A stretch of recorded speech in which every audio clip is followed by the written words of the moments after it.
The shore where shadows return. Carlos Carrasquero. The tide rolled in with a slow, whispering hiss, stroking the pale sand like a hand remembering an old lover.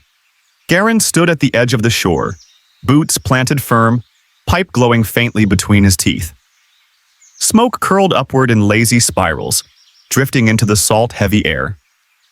He narrowed his eyes at the lone horse standing knee-deep in the surf. It was a handsome thing, dark as wet river stone, its mane long and tangled like seaweed. It watched him with patient, liquid eyes. Too patient, Garron thought, too still. He drew a long breath through the pipe. The scent of oak leaf tobacco filled his mouth, warm and familiar, but it did nothing to soften the iron hardening in his chest. This damned shore, he thought.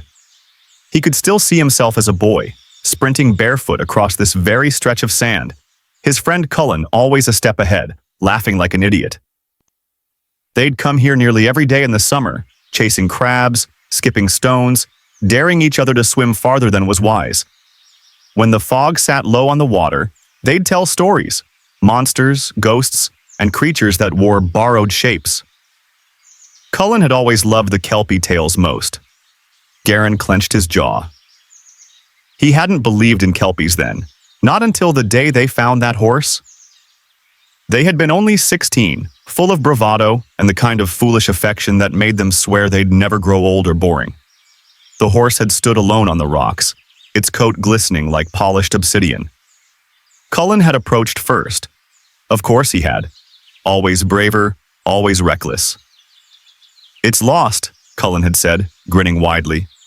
"Probably belonged to one of the northern traders."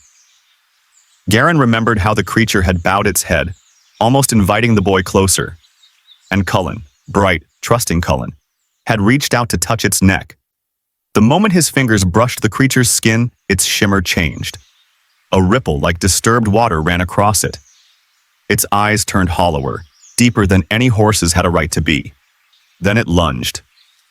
Garron still woke some nights to the echo of Cullen's scream, to the splash of limbs thrashing as the kelpie dragged him, half submerged, into the sea. He had tried to follow. Gods, he had tried.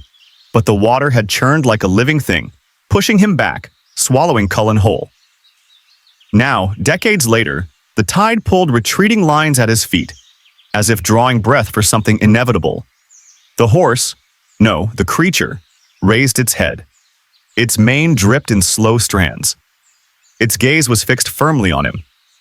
"You remember me," Garron muttered, pulling the pipe from his mouth. His voice rasped against the wind. "Good." He slid his hand beneath his coat and drew out the gun. Black steel, polished, waiting. He'd fashioned the bullets himself, carved with runes the priestesses swore would strike true against things born of dark water. The kelpie took one careful step onto the sand. Garron cocked the gun. "I've been waiting for you to come back to this shore," he said, steady and cold. "A very, very long time."